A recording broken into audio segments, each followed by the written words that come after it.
Okay. Right. Hello. My name's Nathan Pinkney from People's Fundraising, and today we're going to talk about how to set a vision for fundraising growth. Now, this is what we're going to talk about today is essentially a consolidation of a day's engagement that we, People's Fundraising, essentially spend with our branded charity clients. So we spend a whole day, we sit down with all of the stakeholders, and we essentially ask a series of 5 questions, and the outcome of that is an executable fundraising strategy. And so we've decided to present it to our wider audience because it's a really good thing for you to go through the process of understanding where you are now, who your community are, and where you're going to go, and to be able to action that. And so today we're going to go through that process essentially. Okay. So, yes, set a vision for fundraising growth.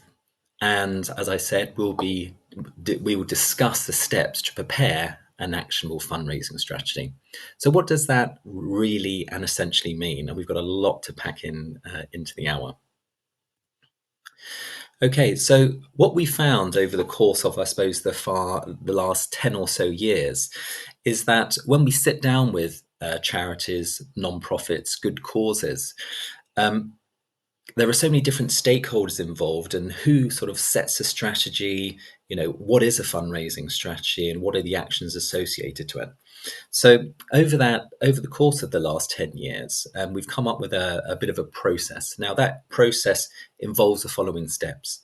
Firstly, it's an understanding of who your fundraising stakeholders are.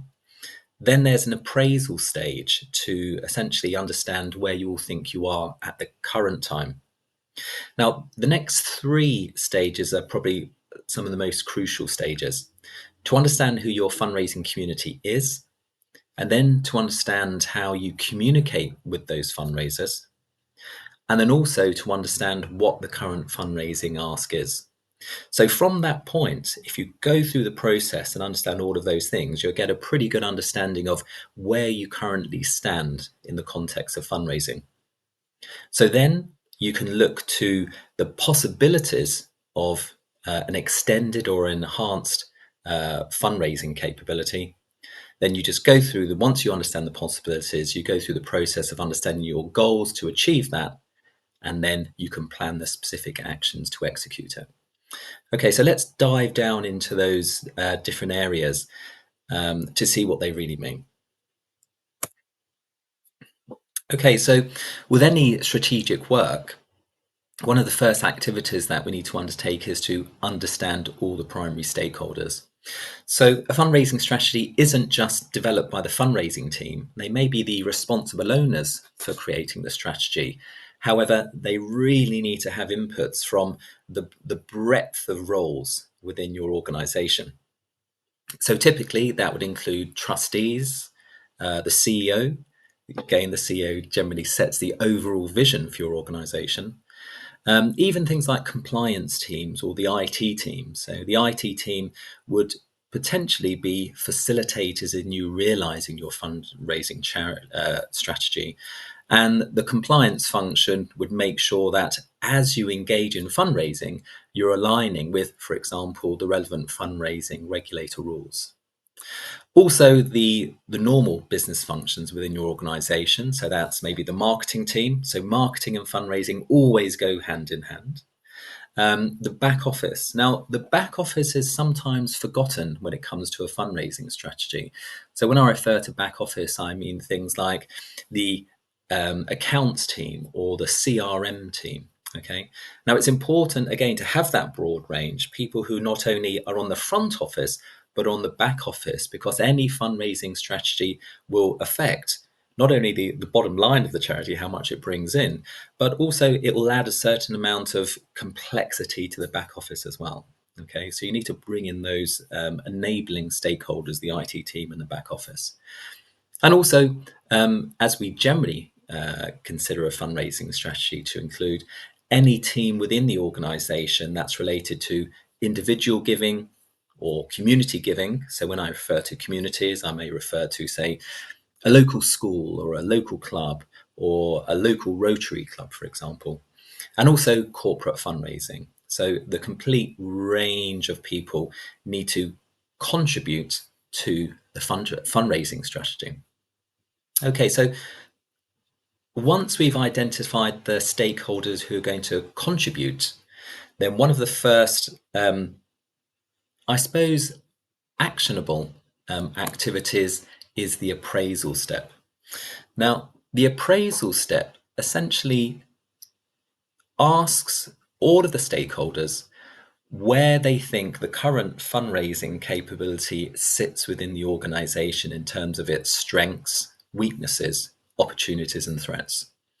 Now, when we sit down with our charity clients and go through this particular appraisal activity, it's one of those things that you think, well, okay, maybe it's going to take 5 minutes or something. People are going to say, okay, we need to do a little bit better on our fundraising, and that's it.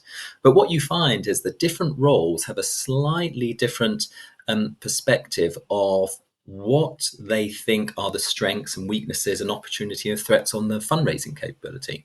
So, for example, the CEO may raise a threat that there's a similar charity working within the local area, okay?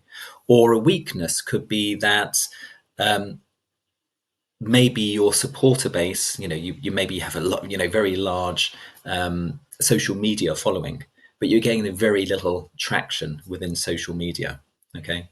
Or the IT team, for example, or even the back office team, they may raise a concern or weakness that as you bring in more fundraising tools, that integration and the management of those new fundraising tools is essentially a detriment to the amount of money you're actually bringing in using those fundraising tools.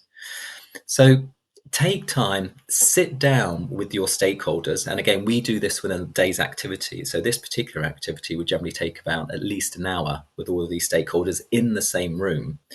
And just go to them as individuals and as a role and just say, what are your strengths, weaknesses, opportunities, and threats?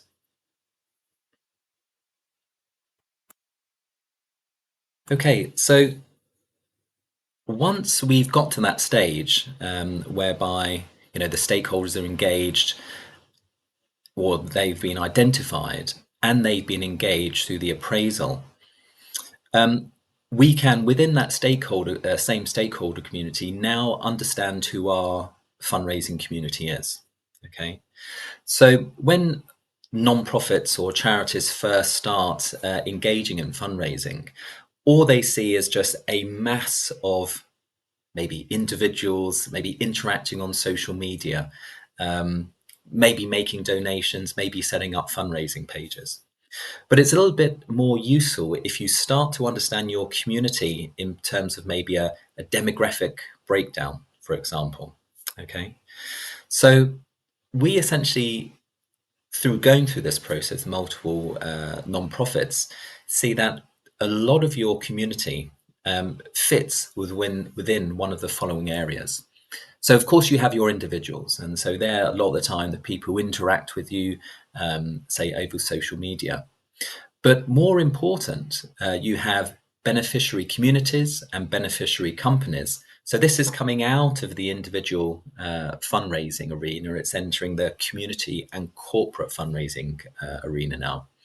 Now, it's important to, again, differentiate or target communities and companies relating to the benefit that they receive from supporting you. So this is why it's really important to, as opposed to just say it is a company, you need to try and understand that value exchange with the company. So therefore they become a beneficiary company or a beneficiary community. So an example of a beneficiary community may be a local school. And the benefit aspect to that school is that they are supporting a local charity because there's a benefit to them supporting a local charity. Or a beneficiary company may be a company that maybe sells products that has something to do with the organization that you represent. Okay, so you can really focus and target your efforts on the beneficial aspect of the relationship.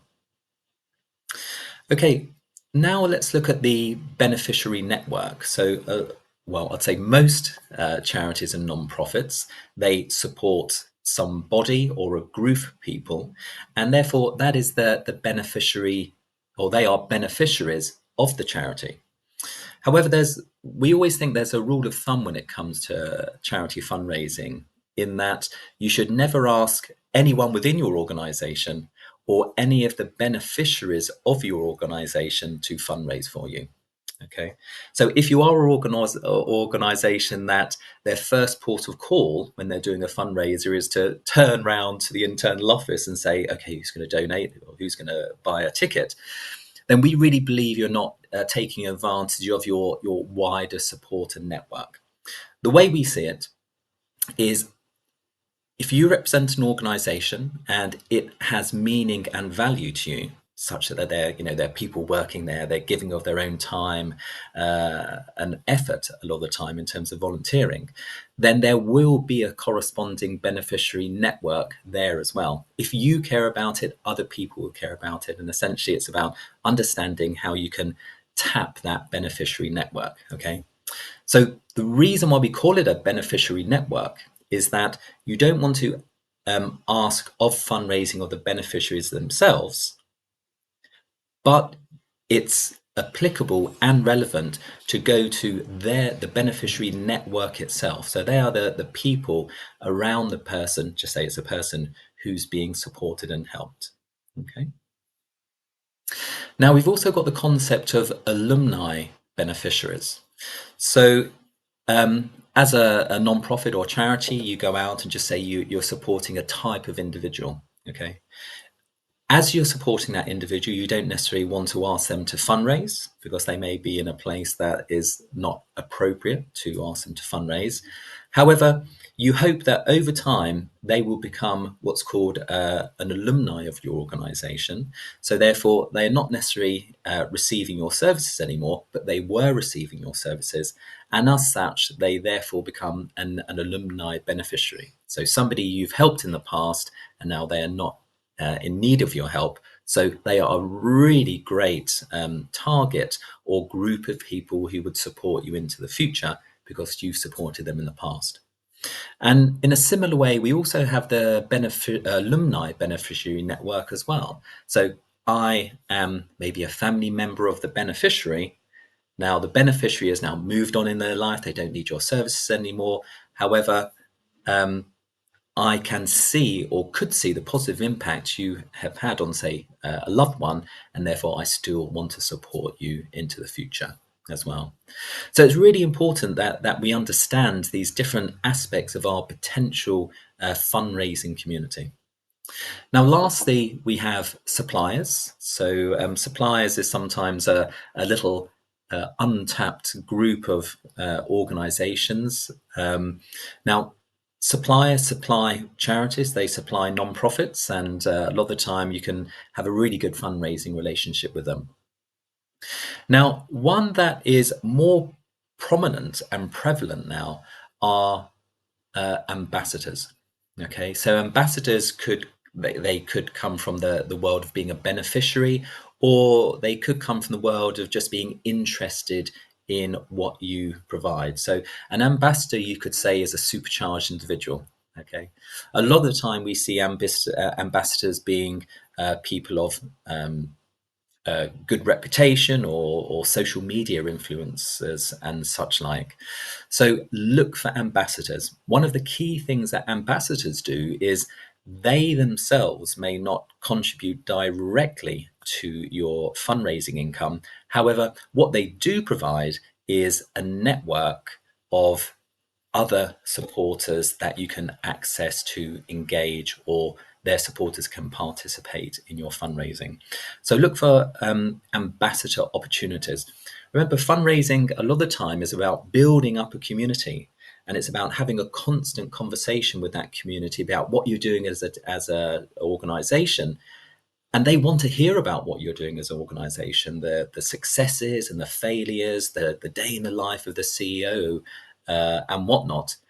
And you always want to expand out your network. So yes, ambassadors are a perfect way of expanding out your network. And if you get the right ambassador, a lot of the time they can bring in more supporters that you yourself can generate via your individuals and different beneficiary groups. So once we've started to understand our different aspects of our community, then we need to understand about how we communicate with that community as well. By the way, as you go through this process, what we generally find is, um, if we go back to the last slide, for example, um, the thinking that you undertake just by going through this process will uncover, say, new networks that you haven't necessarily considered, or it will uncover ways you hadn't necessarily thought, in terms of channels of communication were available to fundraising. Okay. Now, what do we mean by channels of communication? So, be your fundraisers maybe individuals or beneficiary companies or beneficiary communities or ambassadors. There has to be some communication channel there. So, you can break communication channels into two broad areas. So, you have the broadcast channel, which are things such as social media, email, newsletters, websites, magazines, or physical locations. Okay. Now, they're broadcast because the communication out to your communities over these channels is not tailored specific to a particular individual. They may be roughly tailored to the demographic on that channel, however, but not individually. So, for example, social media is just an amazing way of connecting with your supporters nowadays.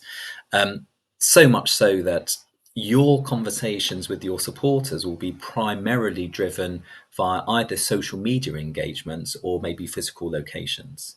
Okay, so we always say that websites, don't invest too much time as a charity, making the most amazing website, because websites are not where you're conversing with your supporter base. Okay, so for example, a charity may have 1,000 supporters on social media. That's where you're posting out to those 1,000 supporters in a broadcast fashion. Again, what you're doing as an organization, and then you're posting out the fundraising asks. Um, and so it's the social media platform where that interaction happens. Now, you may point your supporters at some point in time to your website or to a particular fundraising ask. Maybe it's a particular donation page or an auction page or a raffle page. Um, but the social media platforms are generally where you have those broadcast conversations. In actual fact, I've listed these to what I think are the most important and prevalent communication channels, okay, for broadcast. So, social media, absolutely amazing for broadcast communications. Then you've got email, so those you've got your email distribution there. Again, it's generic, even though you may put somebody's first name and last name on an email communication, you're still sending out a broadcast message to your supporter base. Newsletters, a bit similar to email, but maybe physical newsletters in the post, then websites and magazines. Then you have narrowcast. So a lot of people again forget about the narrowcast communication channels. Okay, so narrowcast communication channels are things like your trustees speaking to people or your CEO speaking to people. Networking meetings. So networking is super important in fundraising. If your organization does training or physical locations themselves. So, for example, take the CEO. The CEO would interact with a certain category of people within your organization and external. So they may have the power and the influence to speak to CEOs of potential companies, for example, or they have got the capability to speak to suppliers with a certain amount of authority. Now, we should use all of our actions or interactions with any type of supporter as a fundraising opportunity. So the CEO, he's speaking to suppliers, maybe about some, sort of supplier relationship. Maybe the CEO's looking for more service or reduced cost in terms of the supply. And the CEO can therefore be used not be used, but to facilitate the fundraising ask with the supplier, as long as the CEO knows the fundraising ask in the first place and the fundraising possibilities in the first place. Okay, so never dismiss any interaction with any of your fundraising community, and this is why we always try and relate who your fundraising communities are. And if we go back one again, we've got suppliers here to the channels, and the channel in this case is the CEO. So really try and delve down into as much as you can, breaking up the different community groups and the channels in which or through which those community groups are engaged with. Right. Okay, so we're going through the process now of building up a picture of where we think we are in terms of our strengths, weaknesses, who our fundraising community are.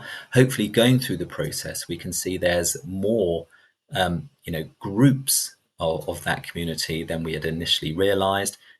Then we're understanding how we're communicating, but we can now look at what we are currently asking our community, our fundraising community, to do. Okay, so the there's a fundraising maturity model when it comes to the fundraising ask. Okay, so when charities first start engaging with their fundraising community, they generally ask for donations. Now, we know that donation fatigue kicks in. So if you keep on asking the same fundraising community, be it suppliers or the network of the ambassador or the beneficiary network or the alumni beneficiary, if you keep on just asking them for donations, after a while, donation fatigue will kick in, which means that the group doesn't have the means or inclination to donate. So that's like the first level of maturity. It's just the donation ask. So the second level of fundraising maturity is where charities go out and they go to their fundraising community, individuals, communities, and companies, and they say, "Why don't you set up a fundraiser and go to your own network?" So the network reach is it being extended, and through that network, take donations. So this is the fundraising arse paradigm. Now, this has been wonderful for charities, absolutely wonderful. However, it's really been, charities have been undertaking the fundraising arse for at least 10 years, and it's been really championed with organisations such as, say, Just Giving or the old BT My Donate and Virgin Money Giving. But now we know a few things about charities just engaging in the fundraising ask. The first thing we know is that only 20% of your fundraising community will ever engage in these types of fundraising events. Now, we know that to be true because that's what the data says, but it says it's because essentially the fundraising ask is asking our supporters to do something that is expensive in terms of maybe time or energy or effort or cost. So the typical fundraising ask, if you go to a lot of charity websites, is somebody's asked maybe to do a marathon run or parachute or something like that, or even a cake bake. So a marathon run. Imagine the effort somebody has to go through in order to train and undertake a marathon run, or even a cake bake. There's a requirement of skill, maybe money and time required to undertake a cake bake and then organize to sell the cake. Okay, so I'm not surprised only 20% of the supporter base will ever engage in that type of fundraising.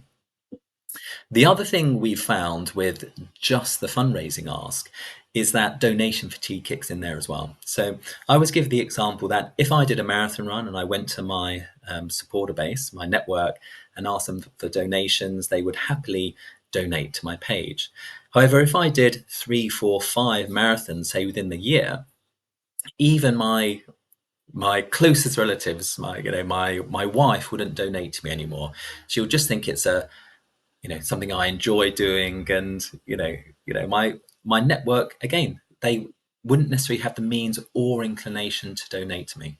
Okay, so this is where we come to the next level of fundraising maturity, where um, charities and non-profits look for more engaging experiences to go out to their supporter base and say, hey, do you want to do something different? And we'll look at the possibilities in a minute.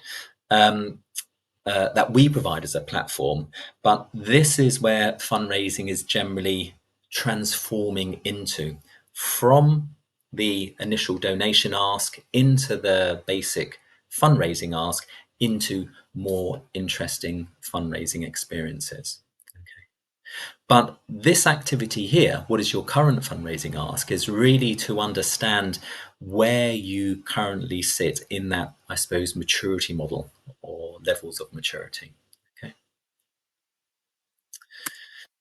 So by this point, you would have a really good understanding of where you currently sit, or what is your level of fundraising maturity. Your primary fundraising stakeholders would have contributed to that position. Uh, you would have understood, hopefully, who your fundraising community are. Maybe you would be able to start to see that you have some more groups within that fundraising community. And also the channels through which you communicate. You'll be able to see maybe you're not focusing on certain channels, maybe like physical locations or meetings, or maybe you're over communicating on other channels such as email, or maybe you're investing too much time on your website. Okay. So now we understand roughly where we are. Where can we go from here? Okay, so now we need to look at the possibilities of, once you understand who your community are, and how you communicate, what what are the possibilities in terms of the fundraising ask? Okay. Now, again, this relates to the fundraising maturity model. If I ask for a donation, I'm asking for my supporters to participate, so to participate in making the donation. If I ask my supporters to go and set up a fundraiser, then I'm asking my supporters to participate in fundraising as opposed to engaging. So we always look at the possibilities in two distinct ways. Supporter engagement: how do we as a non-profit or a charity engage our supporters? But also, how can our supporters participate in fundraising themselves to access their own network? Okay, which is very different. And a lot of charities just focus on, we think, engagement, so they think they're the ones that need to set up, the fundraisers, or looking at a more mature organization, maybe raffles or auctions. But it's important to realize that your supporters want to support you in the way they can. And if you enable your supporters, then your supporters will participate, which will essentially extend the income that you can overall generate. The other thing you need to consider when it comes to the possibilities is the value exchange as well. So this is particularly important when it comes to engaging communities and engaging companies. Okay, so if we remember back to the concept of the beneficiary company, when a beneficiary company engages with you as an organization, what can you give that company back in return? How do they benefit from the interaction? So we can relate this to the donation ask as well. I think over the last 10 years, when charities first got on the internet, maybe it's a little bit longer now, and they asked for donations, it was such a novel thing. Everyone just wanted to donate to the charity or a charity online. But now everyone's asking for donations, and everyone's got the capability to ask for donations as well. So companies, they're looking for more of a value exchange than just be able to say, we support a charity. Now, primarily, there are two areas we think communities and companies engage with nonprofits and charities on. The first is because there's some beneficiary relationship there. So maybe the company is selling, I don't know, some medical equipment, and the charity is related to, you know, undertaking related medical procedures. Um, but also companies engage with charities because they want to show their employees and their clients and their family and friends what they are doing to support charity, therefore to generate a sentiment uplift in employees, clients, family, and friends. Okay, so companies and communities definitely know that there is a boost within their employees and clients when they show that they're giving back as well to a local community. So always think about the value exchange. When you go out to a company, when you go out to a local school, don't just say, look, we're a charity, you should be donating to us. Um, think about going to them and saying, look, if you support us, we can give you this in return. Okay. So some of the possibilities then, remember, we want to try and maximize supporter engagement. So the things that you do as a charity to go out to your supporter base, and we want to maximize supporter participation. So how your supporters can themselves engage their own network in fundraising, always in the back of our mind, understanding what the value exchange is. Okay, so I'm going to go to the website now quickly. All right, okay, so I'm just going to show you a couple of things that you can do on our People's Fundraising platform. Okay, so we're just going to about to release our new updated, nice look and feel website. Okay, so supporter participation is, remember, it's about you as a charity going out to your supporter base and saying, do you want to make a donation, or do you want to do something to support us? So because we know that the donation fatigue is a thing, we charities are now starting to realize that they need to go out to that same supporter base and ask them something more interesting. Okay, so yes, we support the basic donation ask or in-memory ask or individual and team fundraising ask. So they're your basic level 2 mature fundraising asks. So you can now go to your supporter base, and I'll show you a few examples of these actually, and ask them to enter the raffle or the tombola. Okay, so let's see a couple of nice examples of that. So a typical nice raffle page. So this is St. Gemma's summer raffle. And it's beautiful. It's beautifully branded to their own look and feel, even their URL as well. It just talks about, what the raffle is and how every ticket makes a difference. £2 per raffle ticket, and I can potentially win £3,000. So it's a really nice way of engaging your supporters beyond just the fundraising ask, because essentially you are engaging your supporter base, you're still generating income from your supporter base, but your supporter base can potentially get something in return. Fundraising becomes sort of gamified in this context.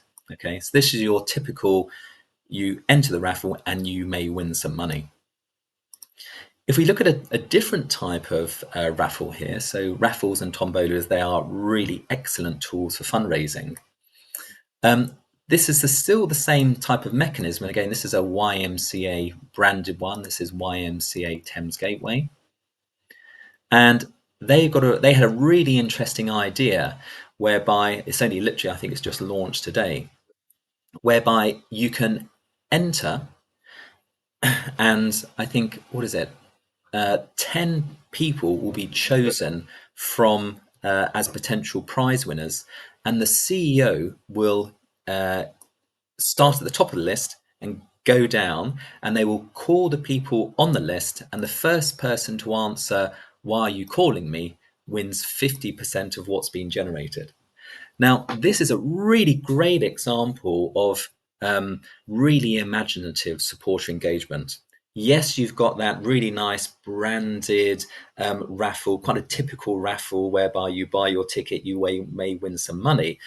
This here is slightly different. It's like supercharged engagement, because what will happen here is the people who've bought tickets, at the time that the call is going to happen, there's going to be a buzz. Maybe there's going to be a buzz on social media where people are talking, right, have you been called, who's been called? And so really, you can really create really imaginative engagements with your supporter base through relatively basic mechanisms of the raffle. We love this. I mean, it's absolutely beautiful page.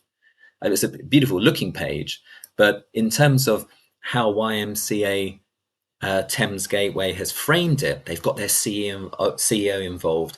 They've generated a buzz amongst their supporter base. This we think is going to be far more engaging, and it's going to create a longer term engagement impact than a basic raffle.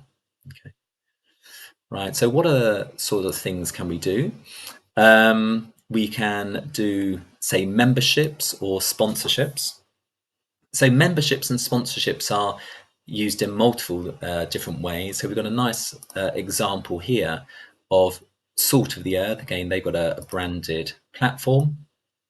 And what's happening here is you can sponsor a child, in this case, this little girl, on a monthly basis. I mean, what a beautiful thing. Now, what we found with memberships and sponsorships is you can essentially sponsor anything. So, say if you're a charity, I don't know, who has meeting rooms, you can sponsor the meeting rooms, or you can sponsor beneficiaries, or you can sponsor people who support beneficiaries. Or we've got loads of examples of, say, horse charities or donkey charities where you can support, you can sponsor, the horses or donkeys. Or we had one really good example of a hedgehog charity, and you couldn't sponsor the individual hedgehogs. This was to rehabilitate the hedgehogs from a place of, well, to help out hedgehogs, but you could sponsor individual cages where hedgehogs would be housed for a period of time until they are let out. So you can create really interesting, engaging experience of things like memberships or sponsorships. Another nice use of memberships, I think, is, say you have you could create, say, a membership page for your company sponsors. You could say, okay, become a company member of our organization. Maybe you could have a bronze tier for, just in terms of value exchange, we will mention you in all of our social media communications.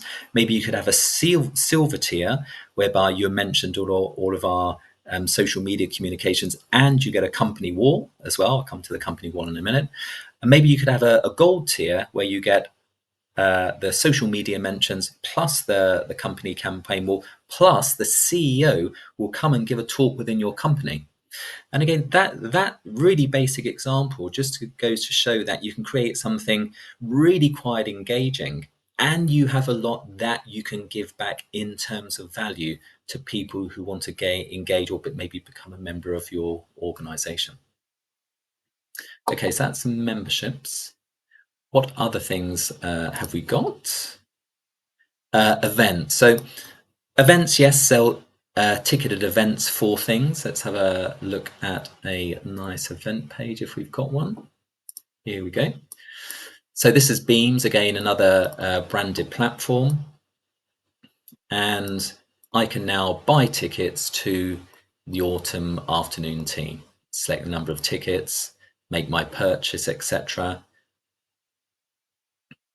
Now, what we found with Beams, for example, is that they are very creative with the type of events that they hold. And remember, especially when it comes to fundraising, your supporters want to engage with you and therefore create events such that they can come and engage with you. So, for example, I always talk about CEOs because I think CEOs, they should really get involved in fundraising.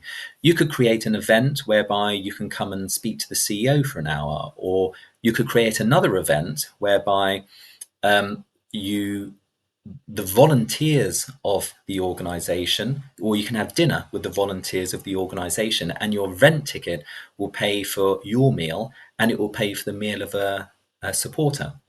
Or in this case here, it's just afternoon tea with entertainment and a raffle. And what a beautiful reason to go out to your supporter base and say, look, just come and have a chat with us for an afternoon and we run a raffle at the same time. Beautiful. Okay, so there are events.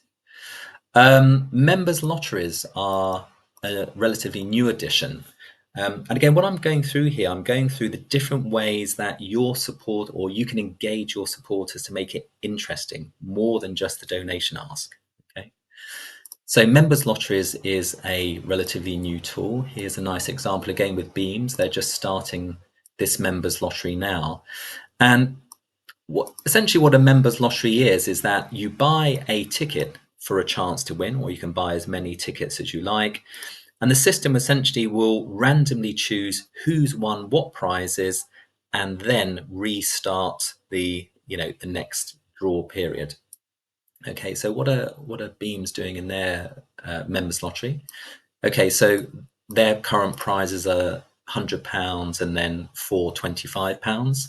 I believe Beams will actually convert this over time to a prize share. So you can do things like join our members lottery and win, say, 50% or 10% of how much we've generated within that last maybe 2 weeks or a month or half a year.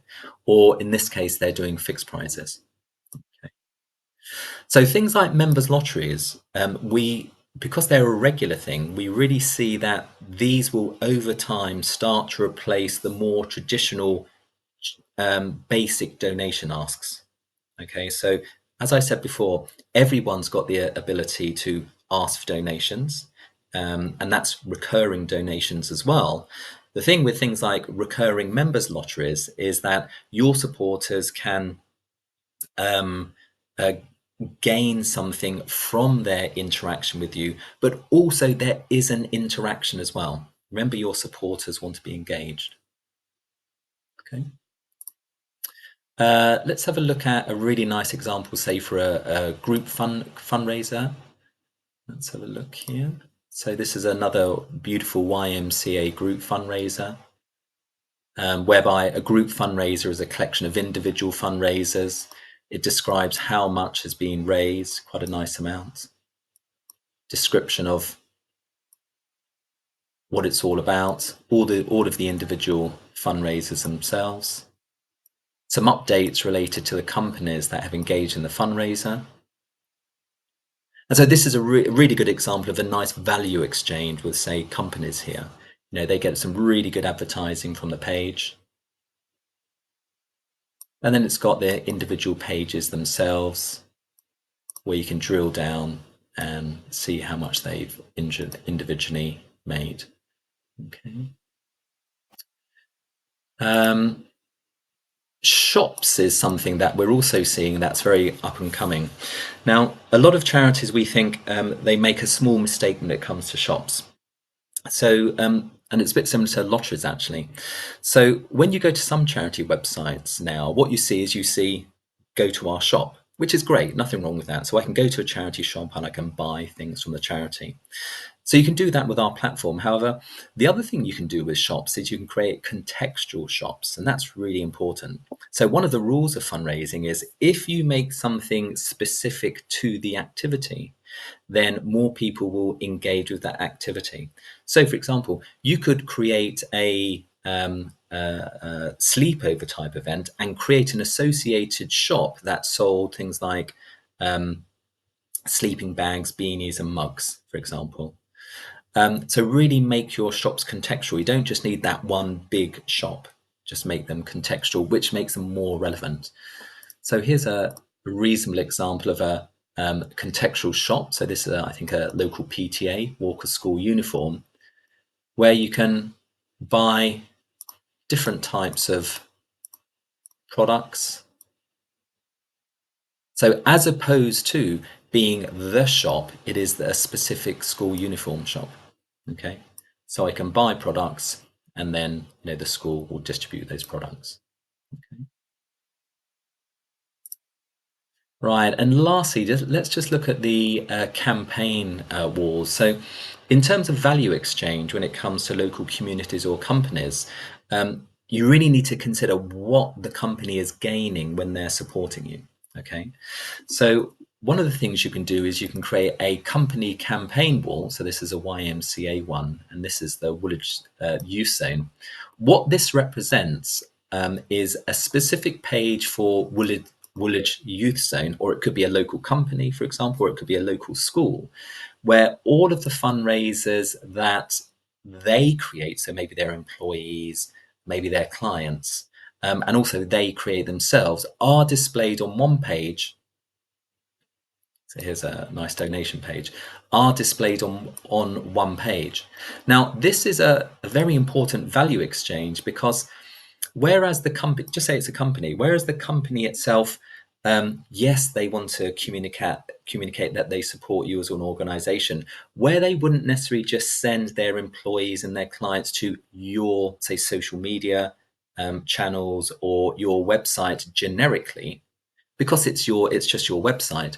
What they would send their employees and their clients to is their very own brand specific company campaign wall. And the reason why they'll do that is that place that they can show specifically what their employees and their clients are doing to support you.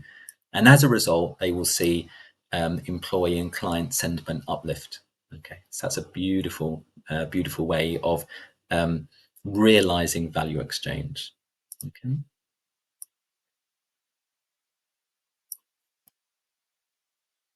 Okay, so that was a really quick overview of some of the possibilities you've now got. Remember, in terms of, well, it's always in terms of your fundraising maturity. Yes, ask for donations, but donation fatigue is going to kick in. Yes, ask your supporters to do your basic fundraising type activities like cake bakes and marathon runs, but also know that you can go out there and you can engage your supporters with these really, really interesting means of fundraising, where there is more engagement with that supporter. So I may become a member and I get some member communications back. I may enter the members lottery and I may win something, for example. Okay. So this is where we come to the last couple of sections. So we've gone through the process now of bringing in all the stakeholders, understanding their concerns and considerations. We've gone through the process of understanding who our supporters are and what channels do we communicate with those supporters over. We've understood what our current fundraising ask, and now we understand what the possible or the possibilities are in terms of that fundraising ask. So now this is where you start to define your goals. Okay, so with any strategy, there should be long-term goals and short-term goals, but importantly, they need to be smart. Or what I mean by that, they need to be specific, measurable, actionable, realistic, and time bound. So, for example, take your knowledge now that you've now got this concept of a company campaign wall. Okay, it is a really important thing in terms of a value exchange with a company. You could now say the goal is to go and recruit 5 local companies. So remember, it's the local company is the beneficiary company, as opposed to the goal is to go out and enroll 5 national companies. Okay, so the big difference there is it's more realistic to engage with a local beneficiary company than it is to engage with a national company. Okay. So another goal could be, for example, your fundraising income is, say, £5,000 a month, to generate or sort of increase that by, say, 50% per month. Okay, you need to ask yourself how, well, that's quite specific. It's definitely measurable. It's actionable in terms of, if you therefore look at your different fundraising asks, the question you need to ask yourself is realistic, and of course put a time to that as well. So it's no good just saying, yes, we want to increase our fundraising income by 50%. You need to say within, say, 6 months or within a year as well. Okay, so once we've gone through what our goals are, then we finish off with our an actionable plan, I should say.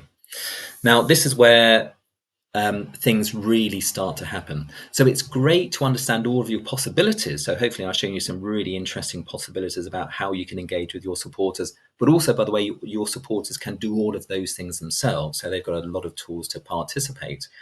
However, unless your plan is turned into actions that are undertaken, you're not going to progress from where you are at the moment.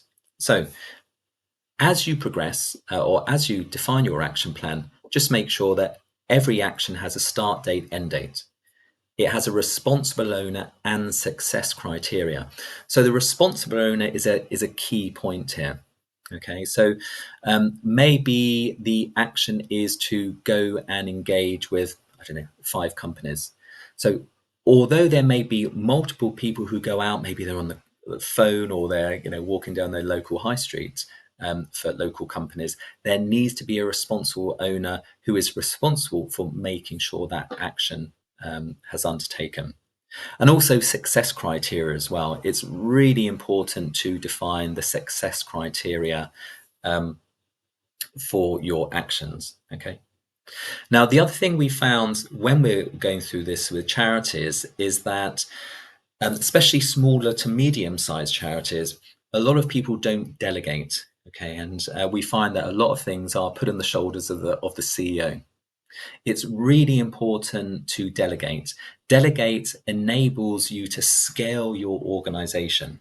And also, it puts the power of action into different people within the organization. So choose the appropriate responsible owner. Don't just focus on the most productive person within the organization. And also, when it comes to the plan should be occasionally reviewed. So understanding your hopefully extended supporter base, understanding the channels you can communicate with them, understanding the possibilities. There may be a lot, well, there will be a lot, many ways you can engage your supporters, many ways they can participate. However, you won't be able to do everything in one go. So set your actions in terms of short, medium, and long term actions, put them in the plan, and maybe review your plan every, say, quarter. It's quite good, especially at the start of engaging a fundraising action plan or starting to realize a fundraising action plan, to review relatively frequently in order just to stay on track. Okay. So just to wrap up there, that's been quite a fast hour. A fundraising strategy really requires a methodical approach to understand who your stakeholders are. The complete range of roles within your fundraising organization are stakeholders within fundraising. They are all potential channels to engage your fundraising community, but a lot of the time they are all impacted by your fundraising activities. Everybody from the back office accounts team, they may have to do something extra if you're using more fundraising tools, to your CEOs, to your volunteers. Even your volunteers can be conduits to propagating the fundraising ask.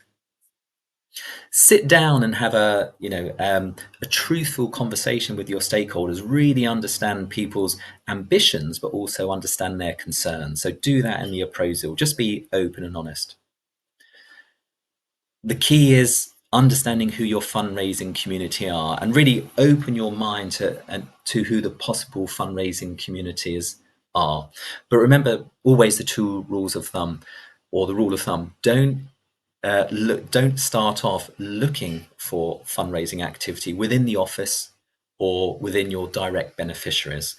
If you're working for a nonprofit, if you're working for a charity, you feel for that organization, you're interested in what they do, there will be a corresponding network out there as well. You just need to find them and tap them. But they are going to be something like the beneficiary network, or the alumni beneficiary, or the beneficiary company, or the beneficiary community. So always look for that beneficiary aspect. Okay. And then what channels do you communicate? Remember, we always find that sometimes, well, we always find charities don't realize the place of their website in their communication with their fundraisers. Focus on where that communication happens. And a lot of the time that happens either within physical locations, maybe people come to physical locations to do something, or it happens on social media. And then you can point people to maybe your website for a particular piece of information, or the donation page to make a donation, or the auction page or members lottery page to enter the members lottery. But again, focus on the relevant channels whereby you have that conversation. Okay, understand your ask. Really understand where you are at the moment. Are you just involved in traditional fundraising, which has its limitations, donation fatigue, only 20% of your supporters engaging in fundraising?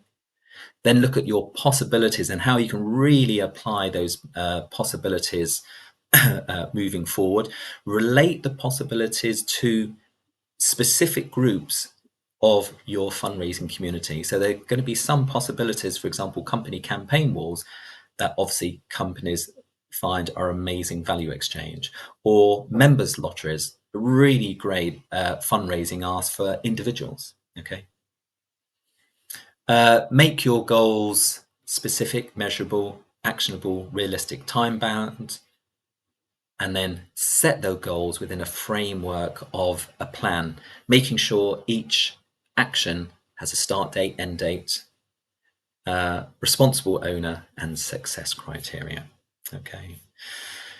So that's it. Super quick overview there. Generally, what we do here, we spend a complete day engaging with a charity. So if you'd like to have we call it a fundraising accelerator actually. If you'd like to have a fundraising accelerator, it's a free day we spend with our branded platforms. Just let us know. But also have fun engaging with your supporter base using our platform. Before I go off, any questions or queries?